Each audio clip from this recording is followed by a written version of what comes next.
이렇게 하면 새 옷을 찢기는 거야. 또 낡은 것을 하지 아니하리라. 누가복음 5장 37절 새 포도주를 낡은 가죽 부대에 넣는 자가 없나니 만일 그렇게 하면 새 포도주가 부대를 떠뜨려 포도주가 쏟아지고 부대도 버리게 되리라. 새 포도주는 새 부대에 넣어야 할 것이니라. 39절은 함께 읽겠습니다. 묵은 포도주를 마시고 새 것을 원하는 자가 없나니 이는 묵은 것이 좋다 하니라.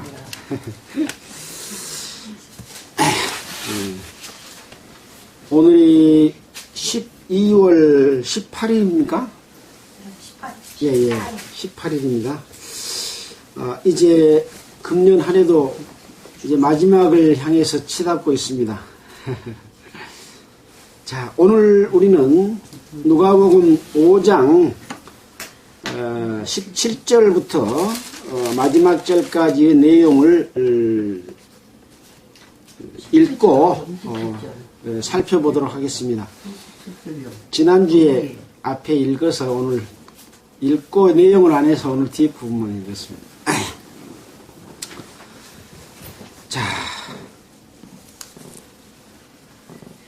이제 마태, 마가, 누가, 요한복음은 예수님이 이 땅에 오셔서 행하신 일에 관한 기록이라고 하는 것은 우리가 잘 아는 내용이죠.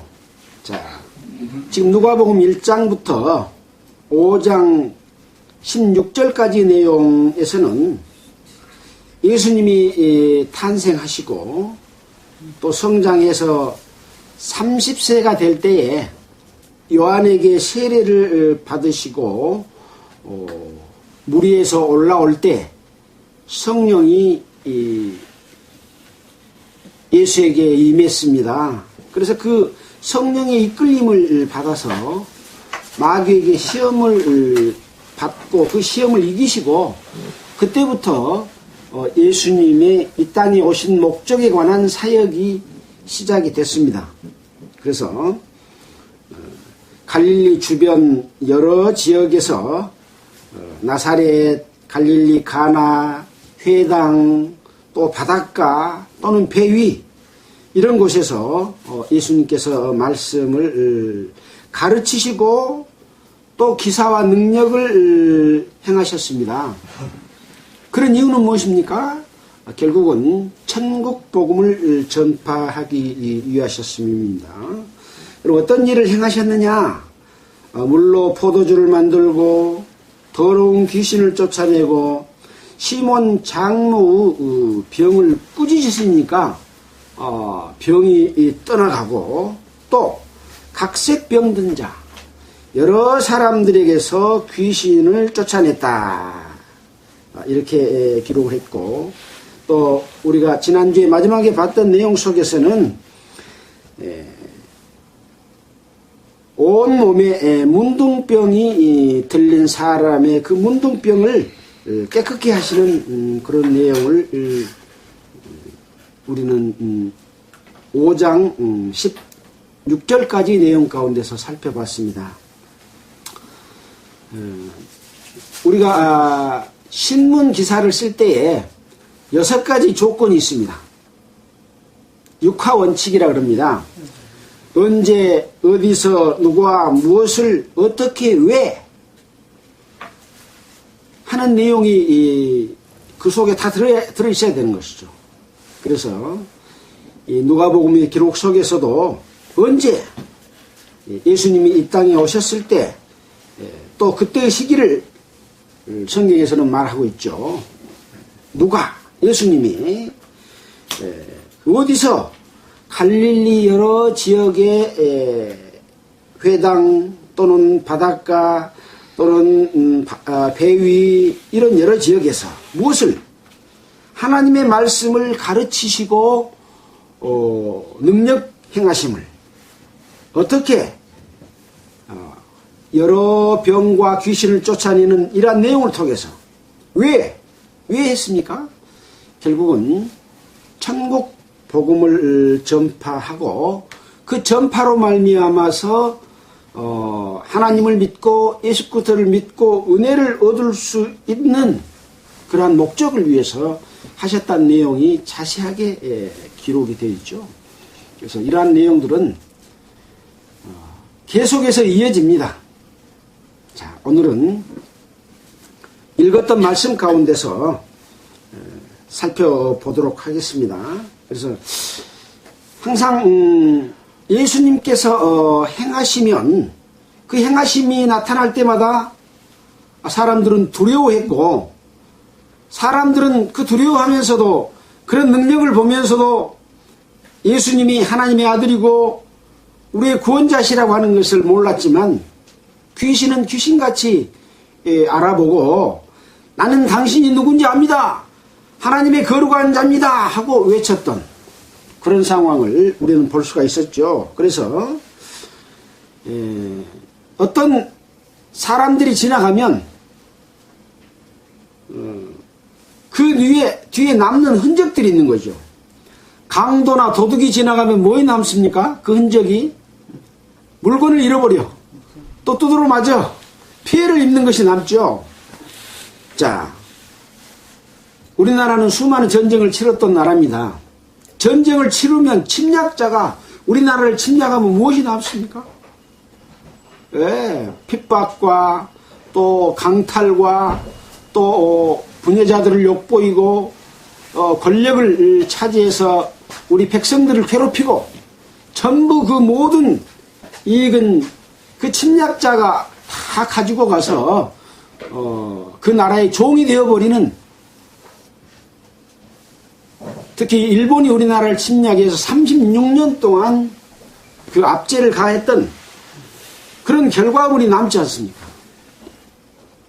자, 예수님이 지나가시면 저분은 그 권능과 능력이 사람으로서는 할 수 없는 그런 일을 하시는구나 하는 것이 나타나죠. 또 그것을 통해서 많은 병들이 고쳐지고 죽은 자가 살아나고 또 하나님을 믿는 그런 일들이 일어납니다. 여러분은 여러분이 지금까지 살아오면서 남는 것은 무엇입니까? 여러분은 어떤 흔적이 남아서 지금까지 살고 있고 또 앞으로는 어떤 흔적을 남기시겠습니까? 이것을 우리는 생각하면서 말씀을 듣는 게 굉장히 중요하겠죠? 예, 그래서 오늘 내용을 또 살펴보도록 하겠습니다. 17절입니다. 하루는 어떤 날 하루에 어떤 일이 있는 것을 이야기하죠. 우리가 옛날 이야기 들을 때 옛날에 이런 일이 있었다 그런데 예수님이 행하셨던 어느 하루는 가르치실 때 어떤 내용을 가르쳤다는 것은 이제 여러분 아시겠죠? 하늘나라의 천국 복음을 전파하시면서 능력을 행하실 때에 갈릴리 각촌과, 여러분 갈릴리 호수에 대해서 알죠? 갈릴리 호수 주변에서 지금 예수님이 활동하시죠. 각촌과 여러 마을이 있습니다. 유대와 예루살렘에서 나온 바리새인과 교법사들이 앉았는데, 이날은 갈릴리 여러 지역에서 나온 유대인도 있었고 예루살렘에서 나온 바리새인과 교법사들도 와서 앉아 있어요. 지금 예수님은 아직까지 예루살렘까지는 가지 않았잖아요. 또 유대 지역도 예루살렘 주변에 있기 때문에 굉장히 밑에 있는 지역이지 않습니까? 근데 그날은 이제 예수의 소문을 듣고 유대에서 또 예루살렘에서 바리새인들과 교법사들이 와서 예수의 말씀하신 것이 어떤 내용인가 이렇게 살펴보러 와서 앉아 있는 겁니다. 우리는 그 상황을 한번 생각해 봐야 되겠죠. 앉았는데 병을 고치는 주의 능력이 예수와 함께 하더라. 그동안에도 그랬지만 여기서 다시 한번 그걸 상기시켜 주죠. 주의 능력, 하나님의 능력이 예수와 함께 하더라. 그러면 어떤 일이 일어날 것은 알겠죠. 병 고칠 능력이 나타나겠죠. 18절 한 중풍병자를 사람들이 침상에 메고 와서 예수 앞에 들여놓고자 했으나 무리 때문에 메고 들어갈 길을 얻지 못한지라. 지붕에 올라가 기와를 벗기고 병자를 침상채 무리 가운데로 예수 앞에 달아내리니. 집 안에서 이렇게 이야기를 하고 있어요. 많은 사람이 집 안에 있었겠죠. 근데 그 가운데는 유대와 예루살렘에서 온 바리새인과 교법사들도 앉아 있어요.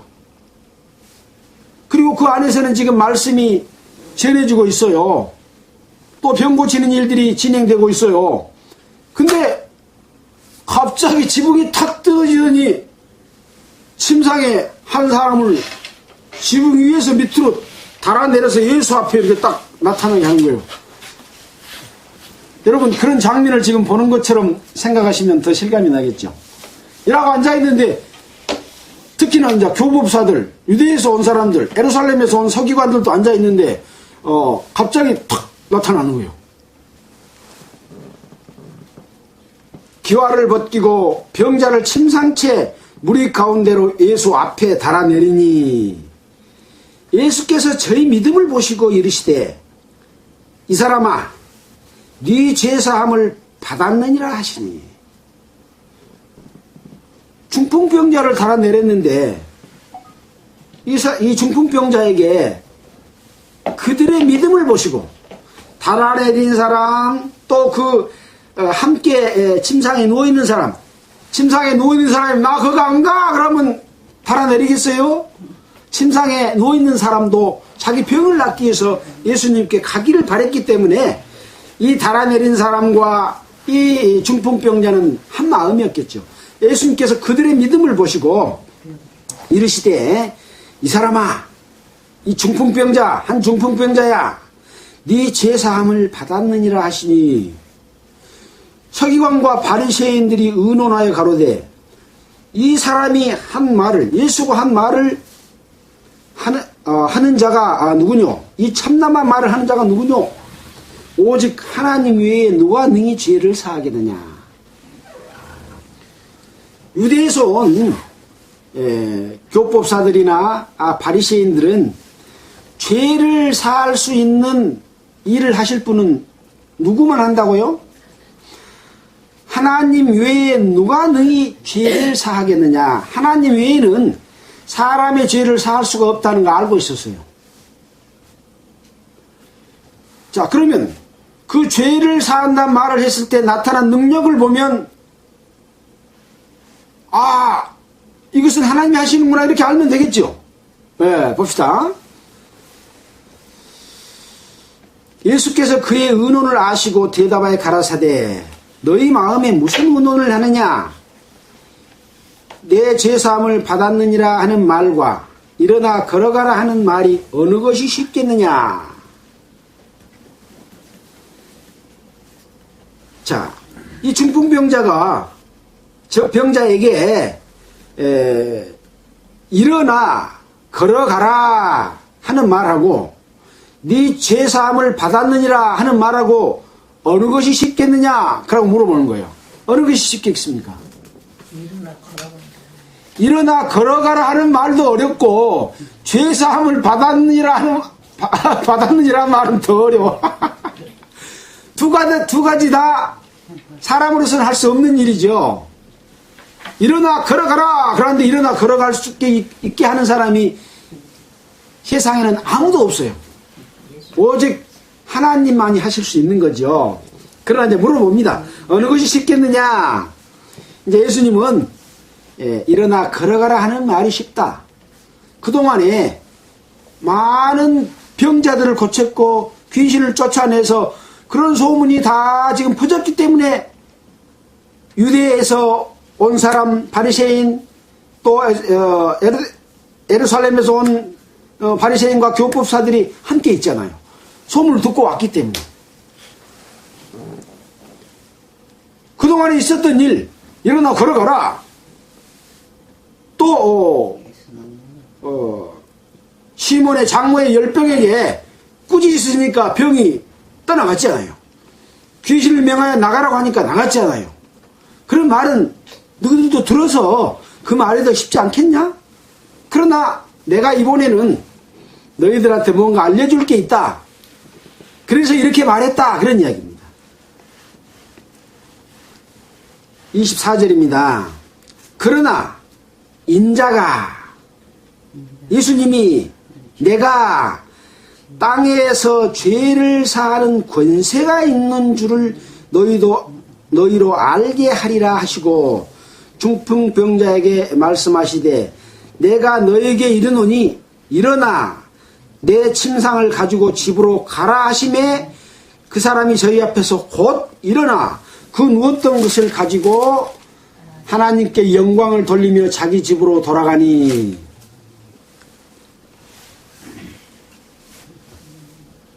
지금 보여주시는 것은 죄 사한 것은 보여줄 수 있습니까? 안 보이죠? 그러나 보여줄 수 있는 건 뭡니까?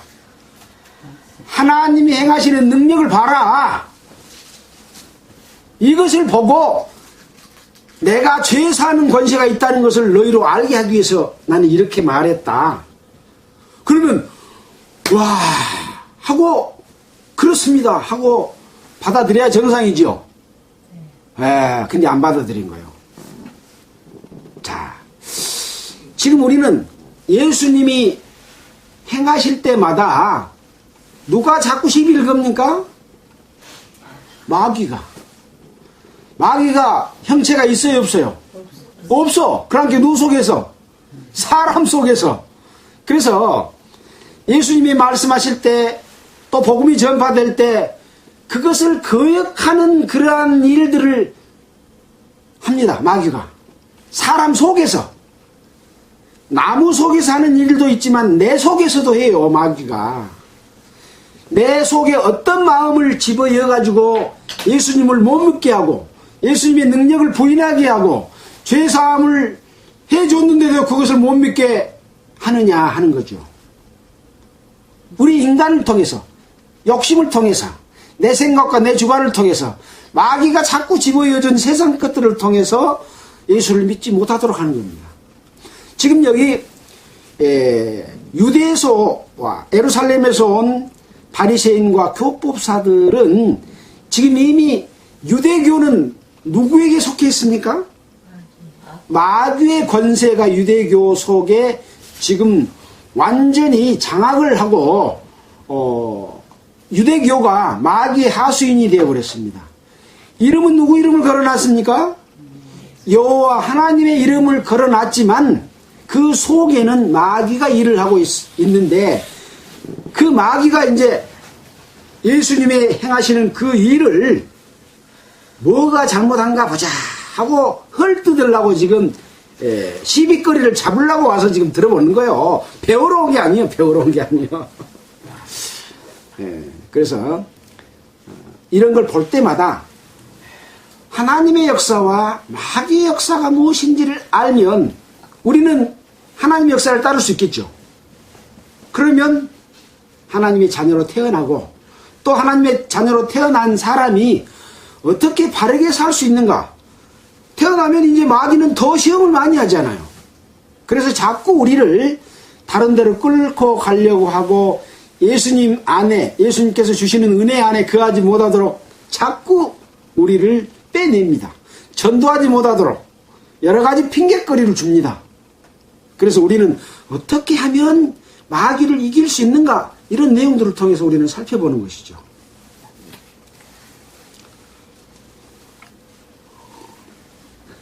자, 여기서 그래서 이제 마귀가 등장하는 상황을 이렇게 우리는 저는 그래서 이 그 자주 색깔로 마귀가 나타난 지점은 색깔을 항상 표시를 해놓고 동그라미를 거기다 딱 쳐놓습니다. 탁 보면 마귀가 역사한 거 딱 이러고 다니면 그냥 보면 알 수 있도록 경계가 되니까 그것이 여기서는 어디입니까? 유대와 예루살렘에서 나온 바리새인과 교법사들이 앉았는데 나는 여기서부터 벌써 마귀가 와서 앉았구나라는 걸 저는 눈치챘습니다. 그 다음에 이제 어디서 알 수 있었냐? 21절에 서기관과 바리새인들이 의논하여 가로되 이 참남한 말을 하는 자가 누구뇨? 오직 하나님 외에 누가 능히 죄를 사하겠느냐? 이것도 마귀가 그 속에서 일하신 것을 저는 보고 거기다가 줄쳐놓고 자주 색깔로 탁 표시를 해놨습니다. 자, 또 이어서 보겠습니다.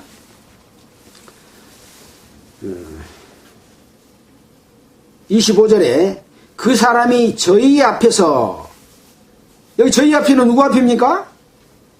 율법사와 바리새인. 네, 그 사람들만 아니요. 한번 다시 보기는 참 시간이 많이 걸리겠죠. 하루는 가르치실 때 갈릴리 각촌과 유대와 예루살렘에서 나온 바리새인과 교법사들이 앉았는데 각촌에서 온 사람들, 또 유대에서 온 사람들, 예루살렘에서 온 사람들, 또 병을 고치기 위해서 그 가운데 많이 모여들었겠죠. 우리가 지난주에 봤을 때 여러 지역에서 병을 고쳤던 내용들을 우리는 살펴봤지 않습니까? 해질적에 각색 병으로 앓는 자가 있는 사람들이 다 병인을 데리고 나오매 또 여러 사람에게서 귀신들이 나가며 소리질러 가로되 당신은 하나님의 아들이니다. 이렇게 많은 사람들이 이제 하루 어떤 날 이렇게 모여왔죠. 그 사람들 앞에서 곧 일어나 그 누웠던 것을 가지고 하나님께 영광을 돌리며 자기 집으로 돌아가니 모든 사람이 놀라 하나님께 영광을 돌리며 심히 두려워하여 가로되 오늘날 우리가 기이한 일을 보았다 하니라. 오늘날 우리가 기이한 일을 보았다. 누가? 모든 사람이. 여기 모든 사람이면 다 모든 사람일까요? 아닌 사람도 있겠죠. 그러나 일단 놀래기는 다 놀랬어요. 놀래기는 다 놀래. 이것을 부인하려고 한 마귀도 놀란 거예요. 자, 여기서 예수님은 그 중풍병자에게 일어나 네 침상을 들고 집으로 가라 그랬어요. 아니 중풍병자가 걸려가지고 거기서 누워있는 데가 지금 수십 년이요. 옛날에 38년 된 병자라고 나와 있는 데가 있지 않습니까? 요즘 중풍병자에게 많이 썼나요? 기억이 잘 안 납니다. 그 지긋지긋한 침상을 이제 침상에 누워있을 일이 있어요 없어요? 그 침대는 그냥 버려버리고 싶을 거예요. 땅바닥에서 잤다가 누웠다가 일어났다가 마음대로 할 수 있는데 그 지긋지긋한 침상을 가지고 가라고 예수님이 그러네. 그러니까 가지고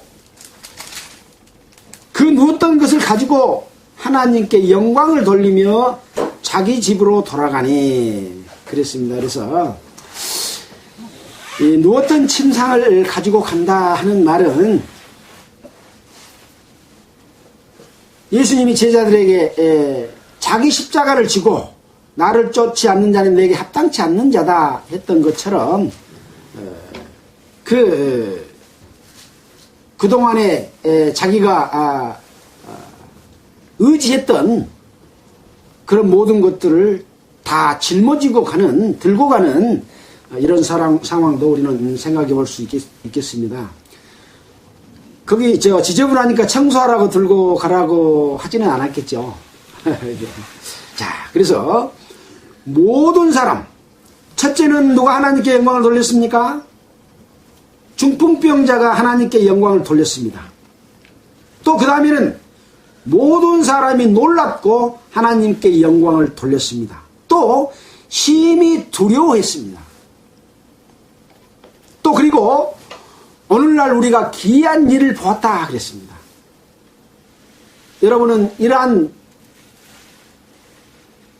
예수님의 능력이 전해짐을 보고 또 우리 가운데 역사하는 그 예수님의 그 역사를 보고 하나님께 영광을 돌리며 두려워하고 기이한 일이 일어났다 이렇게 생각하십니까? 예.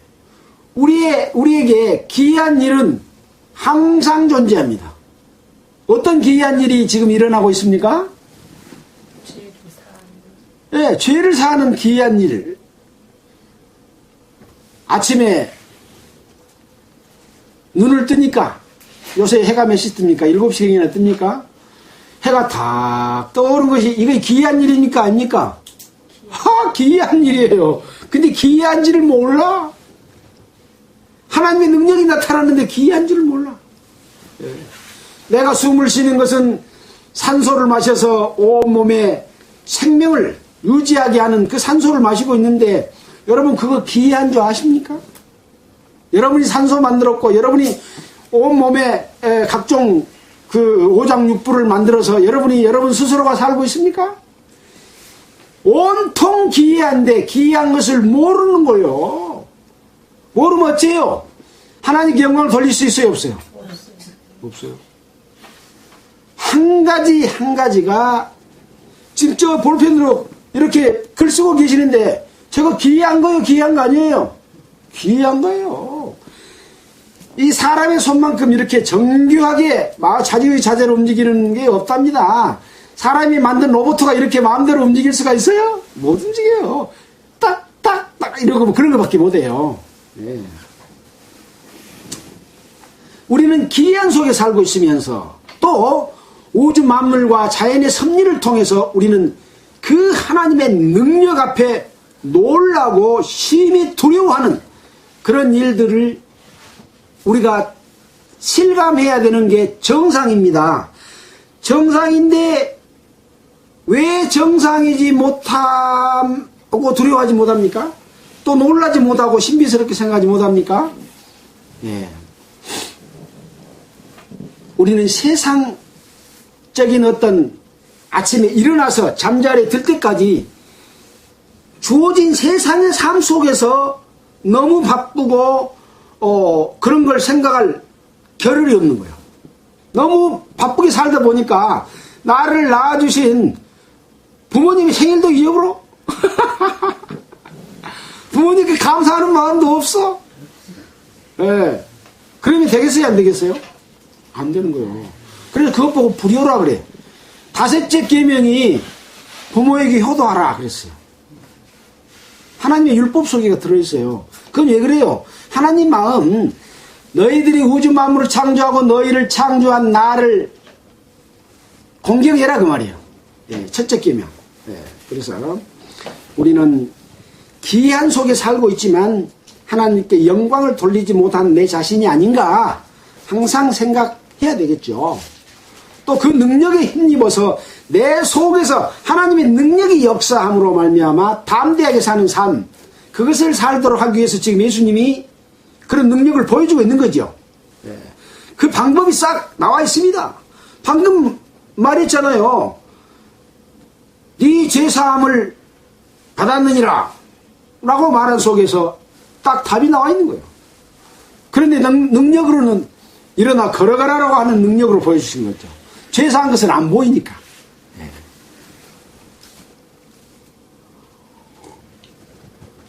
자, 그 다음에는 이제 장면이 바뀝니다. 27절입니다. 그 후에 나가사, 아까 집 안에 있었죠? 예. 지붕을 뜯어서 달아내렸으니까 당연히 집 안에 있었겠죠.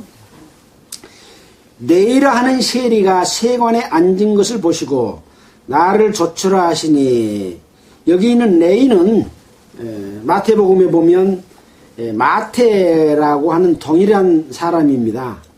레이가 마태입니다. 저가 모든 것을 버리고 일어나 쫓으니라. 레이가 세관에 앉아있어요. 세무서에 앉아있어. 그 예수님께서 지나가시다가 레이 보고 나를 쫓으라 그러니까 레위가 모든 것을 버려두고 일어나서 예수님을 쫓은 거예요. 쫓은다는 말은 쫓아낸다는 게 아니라 따라간다 그 말이에요. 네, 따라간다 그 말이요. 레위가 예수님을 지금 알고 있어요? 모르고 있어요? 그동안에 듣고 기사와 능력 행하신 것을 보고 알고 있어요. 근데 예수님이 자기를 부른 거예요. 예수님이 여러분을 부른 거예요. 지금 여러분을 불러요. 마태만 부른 게 아닙니다. 레위만 부른 게 아닙니다. 항상 여러분에게 지금 부르고 계십니다. 예수님의 그 부름에 여러분들은 이 마태처럼 레위처럼 모든 것을 버리고 일어나서 쫓습니까? 그겁니다. 우주 만물을 통해서 자연 섭리를 통해서 인체의 신비를 통해서 하나님 앞에 놀라고 하나님께 영광을 돌리며 심히 두려워하는 그러한 기이한 상황을 항상 우리가 느끼고 있다면 하나님의 말씀 가운데서 나를 부르는 그 은혜 아래에 모든 것을 버려두고 예! 하고 쫓을 수 있는 그런 마음을 가질 때 여러분은 하나님의 자녀로 부르심을 입을 수가 있는 것이죠. 우리는 요한의 세례를 배울 때 그걸 자세하게 배웠습니다. 어떤 사람이 우리 마음속에 예수님을 하나님을 영접할 수 있는가? 마음의 대로를 높은 산을 낮게 하고 굽은 길을 곱게 하고 평탄케 하라. 주의 오실 첩경을 만들라. 그랬을 때 예수님 우리 마음에 탁 들어오신다 그랬잖아요. 이 모든 내용들은 그것을 위해서 지금 예수님이 행하시는 거예요. 여러분에게 들어가시기 위해서. 여기 많은 사람들이 예수님 당시에 있었지만은 그들 가운데서 지금 부르고 있는 거예요. 마귀는 그걸 계속 방해하고 있고요. 나는 마귀를 쫓으면 예수님께 부름을 입지 못하고 예수님의 말씀을 쫓으면 나는 부르심을 입는 거죠. 이렇게 자세하게 말해주고 있지만 안 보일 수가 있는 거예요. 왜? 아침부터 저녁까지 생각을 안 하니까. 부모님 은혜도 잊어볼 정도로 생각을 안 하니까. 생각합시다. 그리고 놀랍시다. 그리고 하나님께 영광을 돌리고 그 앞에 어쩌라 그랬어요? 예수 앞에 무릎 앞에 꿇고 예수께 구하는 마음 구하라 주실 것이요 찾으라 찾을 것이요 문을 두드려라 열어주신다. 그러면 열어주신다. 안 구하면 안 찾으면 문을 안 두드리면 안 열어준다는 말이죠. 이런 마음을 가져야 됩니다. 이런 마음을 가지면 한 사람도 이루어질 사람이 없어요. 안 가지니까 그렇죠.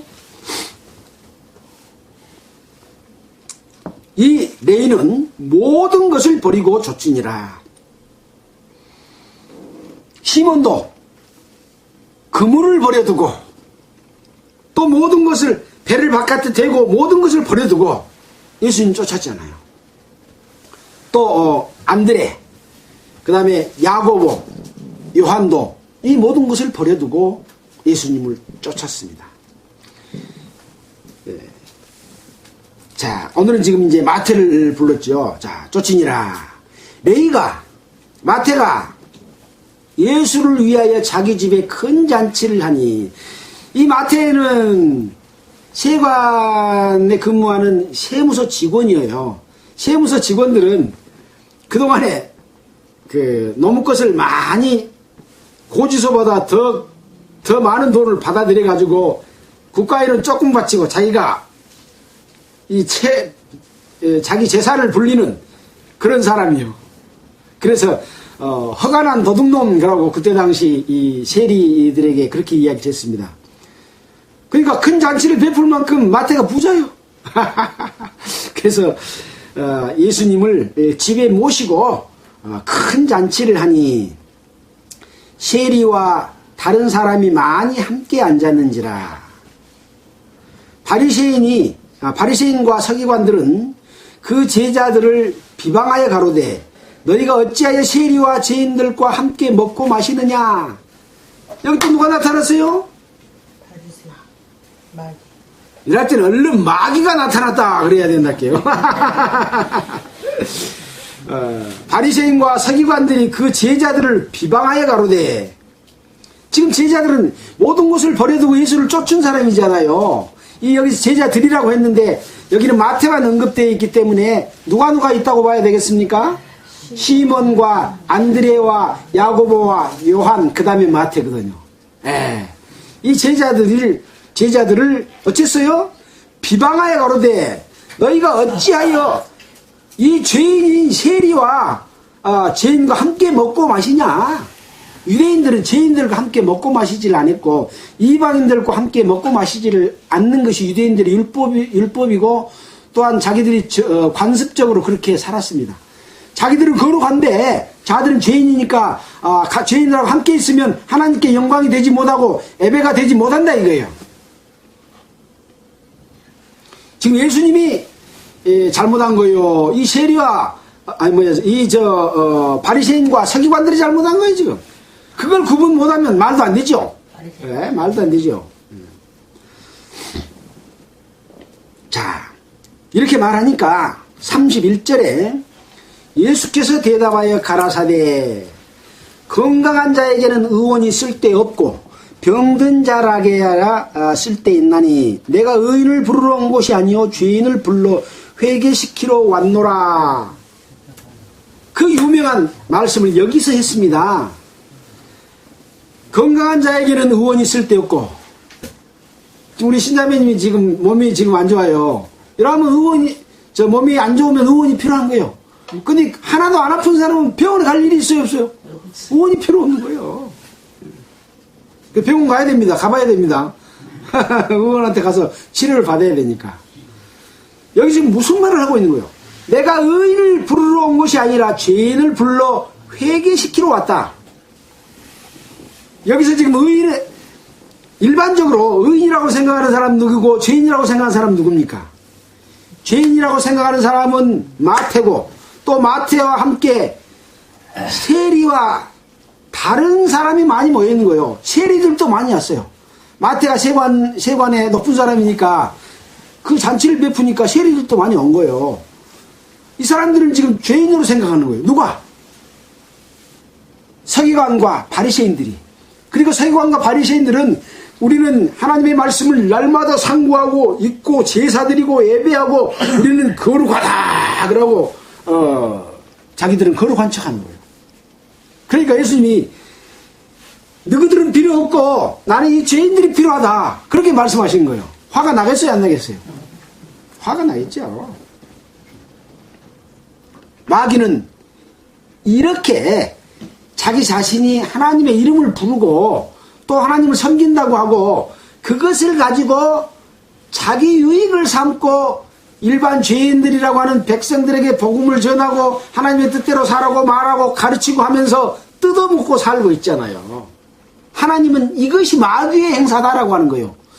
지금 우리가 사는 이 세상 가운데 수많은 종교가 있는데 그 종교인들이 손 하나 까딱 안 하고 성도들 거, 교인들 거 뜯어서 묶고 살잖아요. 그러면서 참으로 하나님을 섬기지 않고 속으로 못된 짓하고 못된 행실하고 거룩한 척하는 가식을 갖고 살아가는 사람들이 얼마나 많습니까? 심지어 예수의 이름을 전해놓고 복음을 전해놓고 돈을 받아가는 정도, 이 복음을 파는, 하나님을 파는 일까지 공공연하게 하고 있는데, 그들을 향해서 지금 예수님은 말하고 있는 거예요.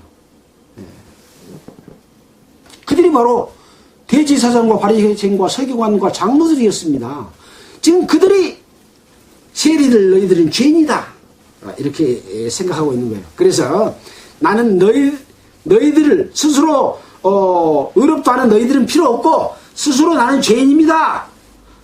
나는 죄인으로서이다. 어찌하오리까?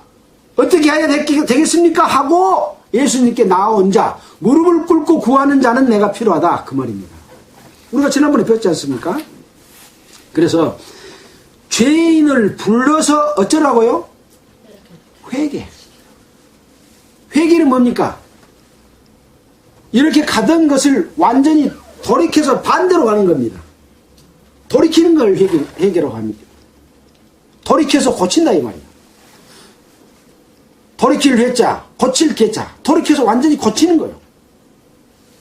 근데 사람들 그냥 가면서 조금씩 고쳐가려고 하는 것은 회개가 아닙니다. 완전히 돌이키는 겁니다. 그동안에 내 마음대로 살던 것을 완전히 하나님의 뜻으로 돌이키는 겁니다. 그래서 높은 산, 낮은 산, 골짜기를 메우고 전부 돌을 긁어내고 평탄케 하는 일을 하는 것이죠. 첩경을 만드는 것이죠. 그래서 씨 뿌리는 자의 비유에서도 길가에 떨어진 씨, 돌밭에 떨어진 씨, 가시떨기에 떨어진 씨, 옥토에 떨어진 씨를 말하는 것이 바로 그겁니다. 이 옥토에 떨어진 이 상황이 됐을 때만이 비로소 예수님께서 다 그걸 들어가셔가지고 우리 마음속에서 자리를 잡으신 것이죠. 회개하지 않으면 예수님이 들어갈 수가 없는 겁니다. 한마디로 말하면 이 서기관과 바리새인들아, 너희는 하나님이 들어갈 자리가 없다, 그런 얘기입니다. 쓸데없느니라. 33절입니다. 저희가 예수께 말하되 요한의 제자는 자주 금식하며 기도하고 바리새인의 제자들도 또한 그리하되 당신의 제자들은 먹고 마시나이다. 이거 이제 금식하고 기도를 요한의 제자도 했어요. 세례 요한의 제자도. 그리고 바리새인의 제자들도 그렇게 한데 왜 예수님의 제자들, 당신의 제자들은 먹고 마시나이까? 그렇게 말한 거예요. 그러니까 어떤 그 율법 그런 것들을 지키는, 의롭게 살려고 하는 금식과 기도는 왜 합니까? 금식은 왜예요? 쉽게 생각하세요. 자기의 모든 욕심을 내려놓기 위해서 금식을 하는 겁니다. 먹지 않으면 욕심이 사라져버려요. 먹지 않는데 정욕이 있겠습니까? 명욕이 있겠습니까? 권세욕이 있겠습니까? 먹은 다음에 그것은 다 생기는 거예요. 그래서 먹지 않는다고 하는 것은, 금식한다고 하는 것은 그 모든 욕심을 내려놓는다 그런 이야기입니다. 기도는 예예요. 하나님이 내 속에 들어와서 임재해 주십시오. 내 속에서 일해 주십시오. 살아 주십시오. 나는 하나님의 삶을 살고 싶습니다. 그래서 기도하는 거예요. 그래서 육신적으로 구하는 건 하나님이 들어줘요, 안 들어줘요? 안 들어줍니다. 그래서 이 금식하고 기도하는 이유는 바로 내 모든 것을 버리고 예수님께서 나 속에 들어와서 살아주십시오라고 하는 것이죠. 근데 왜 당신의 제자들은 먹고 마시나이까? 그러고 이제 질문을 하니까 예수님이 대답합니다. 저에게 이르시되 혼인집 손님들이 신랑과 함께 있을 때 너희가 그 손님으로 금식하게 할 수 있느냐? 혼인집에 신랑이 있어요. 손님들이 왔는데 손님들한테 금식하라고 할 수 있느냐? 아이, 잔치집에 왔는데 오늘 금식하는 날입니다. 그러고 아무것도 안 주면 그 사람들이 아이고 감사합니다 라고 하겠어요? 욕만 뒤지게 하겠죠. 우리말로 뒤지게 하겠죠. 자, 그러면서 하신 말씀을 보십시다. 그러나 그날에는 이르러 저희가 신랑을 빼앗기리니 그날에는 금식할 것이라, 그렇게 이야기했습니다. 그래서 예수님 자기 자신이 여기서 누구로 표현을 합니까? 신랑으로 표현을 한 거예요. 내가 바로 혼인잔치를 베푸는 사람은 누굽니까? 하나님입니다. 우리가 혼인잔치 비유를 마태복음에서 우리가 배웠지 않습니까? 어떤 임금이 혼인잔치를 베푸고 사람을 다 이렇게 청했는데 청함을 받은 사람은 오지 않으니까 길거리에서 많은 사람을 불러가지고 혼인잔치에 참여하게 했다. 그런데 그 중에 어떤 한 사람이 애복을 입지 않고 참석을 해가지고 그 사람을 내어 쫓은 그런 일이 있었잖아요. 그런 그 혼인잔치에 이 예수님 자기 자신을 묘사해서 지금 이야기를 하고 있습니다. 혼인집 손님들 신랑과 함께 있을 때 너희가 그 손님으로 금식하게 할 수 있느냐? 내가 신랑으로 와 있기 때문에 지금 내 제자들은 먹고 마신다. 그런데 내 제자가 아닌 너희들은 금식하고 기도한다. 그 말입니다. 신랑과 함께 있으면 혼인잔치를 해야지, 잔치를 해야지. 왜 금식하냐? 왜 기도하냐? 기도가 이루어져 버렸고 금식의 목적이 이루어져서 예수님이 우리와 함께 하시는데, 성령님 우리와 함께하고 계시는데 이 말을 그 사람들이 못 알아보는 거예요. 못 알아보는. 우리는 지금 알아보고 있지 않습니까? 네. 자, 그러나 그날이 이르러 저희가 손님들이 제자들이 신랑을 빼앗기리니, 그거 아니네. 신랑을 뺏길 사람은 누구예요? 신부. 신부가 신랑을 뺏기지 손님들이 신랑을 뺏기겠습니까? 근데 그 사람들에게 이르러, 여기 있는 사람들 중에서 신랑의 신부가 될 사람이 있는 거죠. 그것을 부르러 왔고 그것을 위해서 지금 일하고 계시지 않습니까? 아까 어떤 목적으로 예수님이 움직이십니까? 그랬을 때 교회를 거룩한 신부를 만들어 가고 계세요. 어떻게? 회개하고 돌이켜서 죄사함을 받게 하는 것을 전파하고 자기가 제물이 돼서 제사를 드리고 이 사람들을 의롭게 할 것이기 때문에 그 사람들이 의롭게 함을 된 사람들이 이제 신부다. 이건 지금 앞으로 될 것을 지금 비유로 미리 말씀하시고 계시잖아요. 자, 그래서 이 혼인 잔치 집에는 신랑도 있고 신랑의 부모도 있고 신부도 있고 신부의 부모도 있고 신랑 친구도 있고 신부의 친구도 있고 손님들도 있고 여러 종류의 사람들이 있는 거죠.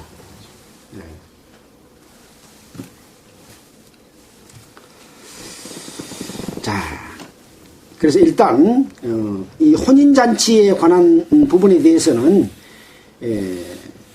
마태복음의 그 혼인잔치에 관한 비유 속에서 이 내용을 함께 살펴본다면 훨씬 내용을 깊게 이해할 수가 있다는 말씀을 드립니다. 자, 그 다음입니다. 35절입니다. 그러나 그날에 이르러 저희가 신랑을 빼앗기리니 그날에는 금식할 것이니라. 그래서 예수님이 이 마귀에게, 유대 종교 지도자들에게 붙잡혀서 뺏기게 될 때 그날에는 금식할 것이다. 그렇게 말씀을 하십니다. 또 비유하여 이르시되 새 옷에서 한 조각을 찍어 낡은 옷에 붙이는 자가 없나니 만일 그렇게 하면 새 옷을 찢을 뿐이요 또 새 옷에서 찢은 조각이 낡은 것에 합하지 아니하리라. 자, 예수님께서는 또 낡은 옷과 새 옷에 관한 비유로 새 옷에다가 한 조각을 찍어서 낡은 옷에다가 붙이는 사람이 없다. 여러분, 옷이 떨어지면 좀 깊지 않습니까? 헌 옷에다가 새 조각을 이렇게 붙여가지고 어느 정도 조금 더 입게 하기 위해서 붙이는데 새 옷에다가 낡은 조각을 붙이는 사람이 있습니까? 없죠. 그렇게 되면 금방 찢어져 볼 뿐만 아니라 새 옷의 가치가 없어져 버리는 것이죠. 그래서 뒤에 보면 새 옷에 찍은 조각이 낡은 것에 뭐라 그랬습니까? 합하지 아니하리라 그랬어요. 합하지. 새 조각과 헌 조각의 옷은 서로 합할 수가 없다 그 말입니다. 자, 이 말은 무슨 말이겠습니까? 예수님께서는 무엇입니까? 새 옷입니다. 그리스도로 갈라디아서에 보면 그리스도로 옷 입었느니라 그랬잖아요. 예수를 믿는 자들은 그리스도로 옷 입었습니다. 그리스도로 옷 입었다고 하는 것은 무슨 말입니까? 그리스도 안에 있다고 하는 겁니다. 이 그리스도 안에 있으면 죄와 사망의 법에서 해방을 당하고 이 속에는 완전한 자유가 있어요. 근데 이 완전한 자유를 가진 이 옷조각이 다시 옛날 것인 옛 것인 헌옷조각 율법 속에 서로 붙여져 가지고 그 속에 가서 이거 붙어 있을 수가 없다 이거예요. 율법은 뭡니까? 우리를 정죄하고 우리를 얽어매고 어떤 행위를 요구하고 어떤 것을 지키라고 하고 하는 이런 일이 있는데, 예수님의 제자가 되고 그리스도 안에 새 옷을 입은 새 옷조각에 있는 자들은 그 옛것과 화합할 수가 없어요. 그래서 그리스도의 은혜를 깨달은 하나님의 자녀들은 종교 집단에 가서 신앙생활 하라는 못해요. 어울려져요? 안 어울려지는 거예요. 왜? 진정한 자유, 참 자유, 그리스도 안에 있는 것이 무엇인지를 알기 때문에 종교 제도 속에 갖다 놓으면 답답해서 그냥 숨이 막힐 지경으로 되기 때문에 그것이 있을 수가 없는 겁니다. 그런데 점점 개구리를 쌈대기 작은 조직을 만들어서 둘러 씌워놓으면 나중에는 몰라버리더라고. 그러나 그리스도 안에 있는 참자유, 안식, 그 속에 들어있는 무한한 자유. 저는 이것을 읽으면서 어머님 뱃속에 있는 아이 생각을 해봤어요. 아이가 뱃속에서 점점 커가서 발로 배를 툭툭 차도 아이는 아무 걱정 없이 자유스럽게 있잖아요. 네. 그러나 어떤 사람이 만들어 놓은 테두리 속에 있게 되면 그것이 부서지고 쪼개지고 다 낡아지잖아요. 그래서 완전한 자유와 그리스도 안에서 예수님과 함께 있는 자, 예수님 안에 있는 자들은 바로 이 바리새인과 서기관들과 같지 않기 때문에 이런 자유를 누리고 있다. 그러나 신랑을 빼앗기게 되면 금식하실 것이다. 금식할 것이다. 그렇게 말하면서 지금 비유를 쭉 들고 있습니다. 자, 시간이 없기 때문에 또 그 뒤로 바로 이어가겠습니다. 자, 37절입니다. 새 포도주를 낡은 가죽 부대에 넣는 자가 없나니 만일 그렇게 하면 새 포도주가 부대를 떠뜨려 포도주가 쏟아지고 부대도 버리게 되리라. 새 포도주는 새 부대에 넣어야 할 것이니라. 묵은 포도주를 마시고 새 것을 원하는 자가 없나니 이는 묵은 것이 좋다 함이니라. 자, 또 새 포도주는 낡은 부대에 넣는 자가 없다. 새 포도주가 부대를 떠뜨려서 포도주가 쏟아지고 부대도 버리게 된다. 새 포도주, 그리스도 안에 있는 사람들이 낡은 종교 집단 속에 들어가면 그 종교 집단이 부서져요. 그 조직이 유지되겠어요? 그러니까 이 사람은 얼른 쫓아내버려야 돼. 쫓아내버려야 헌 것이 그대로 유지되겠죠. 그래서 새 포도주가 그 낡은 부대를 떠뜨려 가지고 포도주가 쏟아지고, 포도주가 쏟아지면 어때요?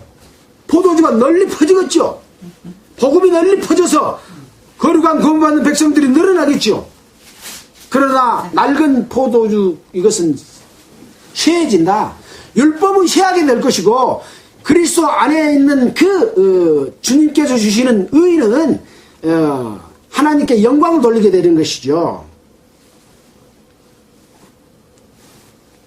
그래서 만일 의롭게 되는 것이 율법의 행위로 말미암았다면 그리스도께서 헛되이 죽으셨느니라 라고 하는 말씀처럼 이 율법이라고 하는 것은 은혜 앞에서는 다 쇠해질 것이죠. 근데 지금 이 마귀들은 옛것을 가지고 그 무한한 능력과 영광과 자유와 행복과 모든 의를 주시는 예수 앞에 지금 나와서 도전하고 있는 거예요. 가소롭지 않습니까? 이것을 아는 사람은 그게 가소롭게 느껴지는 거예요. 자, 새 포도주는 새 부대에 넣어야 한다. 그랬는데 마지막 절에 보세요. 39절에 묵은 포도주를 마시고 새 것을 원하는 자가 없다. 이는 묵은 것이 좋담이라 그랬어요. 근데 사람들은 새 포도주를 원치 않고 묵은 포도주가 맛이 더 좋다 이거예요. 실제 술은 오래될수록 값이 비싸죠. 예. 이 묵은 포도주 맛이 좋아. 자, 그래서 이 묵은 것이 좋다고 하는 것이 무엇일까? 이것을 모르는 사람들은 자기가 육체 가운데서 어떤 것을 취하고 얻고 즐기고 하는 육체의 요구에 대해서 그것을 좋아하고 율법을 쫓아서 사는 종교의 생활을 훨씬 더 좋아하고, 그것은 참으로 새포도주 맛을 모르기 때문에 그렇습니다. 예수님이 우리에게 주시는 진정한 그 포도주의 맛, 그것을 모르기 때문에 그렇죠. 우리는 가나 혼인잔치에서 잔치집에 집에서 만들어 놓은 포도주를 다 손님들을 접대했는데, 손님들이 많이 와서 또 술을 많이 먹어서 포도주가 떨어졌어. 그러니까 물로 포도주를 만들어서 주니까, 보통 잔치집에서는 좋은 것을 먼저 내놓고 나중에 나쁜 술을 주는데, 이 집 술은 낮은 것이 훨씬 맛있다, 그렇게 말했잖아요. 이 포도주 맛은, 이것은 예수님이 만들어준 포도주입니다. 그런데 우리는 육체의 것을 쫓아서 묵은 포도주가 훨씬 좋다, 그런다 이거예요. 무슨 뜻인지 이해하시겠죠? 우리는 종교 생활 가운데서 만족하게 살기를 원하는 사람들이 너무나 많습니다. 예수 그리스도의 은혜가 무엇인지 알려고 하지도 않고, 그 속에 들어있는 엄청난 그 자유와 진리와 넘치는 그 은혜와 영광이 있는데 그것을 찾기를 원하지 않습니다. 아마 그런 것을 예수님께서는 아시고 이렇게 말씀하신 것 같습니다. 자, 오늘의 말씀은 참 여러 가지를 들어서 그리스도 안에 있는 제자들이 누리는 그것과 종교를 쫓는, 사탄을 쫓는 바리새인과 서기관들과의 비교를 현격하게 이렇게 보여주셨습니다. 그래서 예수님 자기 자신이 의원이고, 또 병든 자에 관한 것에 이렇게 병든 자만이 의원이 필요하다라는 말씀을 이렇게 해 주셨고, 그래서 의원과 병든 자, 또 신랑과 손님, 신랑은 누구겠습니까? 바로 아들이신 예수님이고, 하나님이 베푸는 혼인잔치죠. 그 다음에 손님은 이제 거기에 모여든 많은 사람들을 이야기하는데, 그 중에서 신랑이 있으면 반드시 신부가 있어야 되잖아요. 그래서 그 신부는 예수님의 그 은혜를 입은 앞으로 거룩한 신부가 될 것을 이야기하고 있는 그런 내면적인 것을 우리는 살펴볼 수가 있습니다. 그러나 그 신부가 될 그들에게서 신랑을 빼앗아갈 자가 있다라고 하는 것을 또 우리는, 그것은 마귀의 역사로서 계속해서 신부가 되고는 무리 가운데 참여하는, 신랑을 맞지 못하도록 자기의 소속하에 두도록 하는 마귀의 역사가 진행될 것을 또 말씀했고, 또 새 옷과 낡은 옷을 비교함으로써 그리스도로 옷 입었다, 그리스도 안에 있다 라고 하는 그 의미와 낡은 옷, 종교 옷이 우리에게 그것을 가로막고 있고, 옛날 것이 좋다 하면서 새 포도주를 거부하고 묵은 포도주, 낡은 가죽 부대, 이런 것 속에서 안주하기를 바라는 이런 상황들을 이렇게 비교하면서 설명해 주셨습니다. 그래서 새 믿음을 낡은 전통의 틀에다가 넣어둘 수 없다. 그리스도 안에 있는 참 자유와 진리 안에서의 삶은 항상 새로운 기쁨과 자유와 감사와 행복과 영광이 넘치는 그런 것인데, 너희들은 왜 묵은 것이 좋다 하면서 그것을 돌이켜서 나한테로 나오지, 예수께로 나오지 않느냐. 내 말을 듣고 돌이켜 회개하고 나한테로 나오라. 지금 능력과 권능과 역사를 보고 있지 않냐 하는 메시지로 강력하게 보여주고 있습니다. 우리는 그것을 봐야 됩니다. 그것을 보는 모든 사람들은 이 예수님 안에서 의원, 신랑, 새옷, 새 포도주, 그리스도 안에서의 진정한 삶을 통해서 하나님께 영광 돌리는 그런 삶을 살 수 있을 것이다. 우리는 그렇게 생각을 해봅니다. 마치겠습니다. 기도하겠습니다. 하나님 아버지 감사합니다. 오늘은 누가복음 5장 후반전에 있는 내용을 통해서 하나님께서 우리에게 주시고자 하는 그 뜻이 무엇인지를 깨닫게 됩니다. 마귀는 언제나 율법을 통해서 또 육신적인 것을 통해서 외형적인 형식과 모양을 통해서 그리스도 안에 있는 참 자유와 행복과 그 은혜의 참여함을 방해하고 있다는 것을 알 수가 있습니다. 그래서 예수님께서는 그들을 향해서 회개하고 돌이켜 그리스도 안으로 들어오라 라고 말씀하신다는 내용으로 우리가 생각해 봤습니다. 여기에 모여있는 모든 분들 또 그리고 방송을 듣는 모든 사람들이 참으로 예수님의 마음을 이해하고 그 권능과 능력 앞에 무릎을 꿇고 구원을 받고 하나님의 자녀로 태어나도록 주님이여 역사해 주시기를 원합니다. 하나님의 자녀가 됐지만 마귀 유혹이 계속해서 구원받지 못했을 처럼 우리를 다시 끌고 가고 있는 경우가 너무나 많습니다. 또 그리고 그 속에 얽매여 있는 자들이 너무나 많습니다.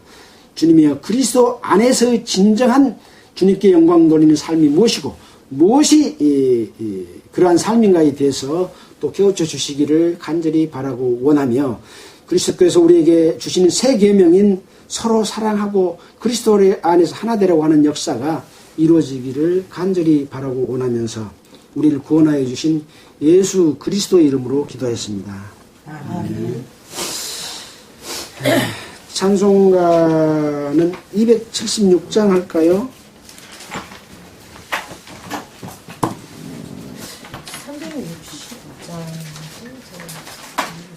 276장 한번 봐보시고.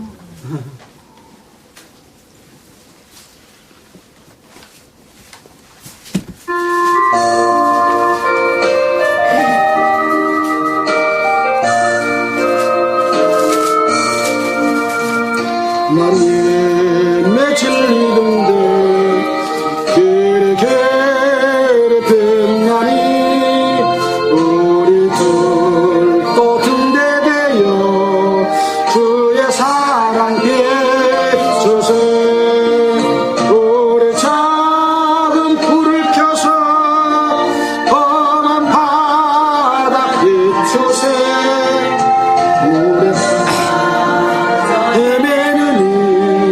건전해 살세 죄가 문 깊어가고 성난 물결 설렌다 어디 볼빛 없는가 보 작은 물이 많구나 우리 작은 불을 켜서 험한 바다 비추세 물에 빠져 헤매느니 건져내어 살리세 너의 등불 돋우어라 거친 바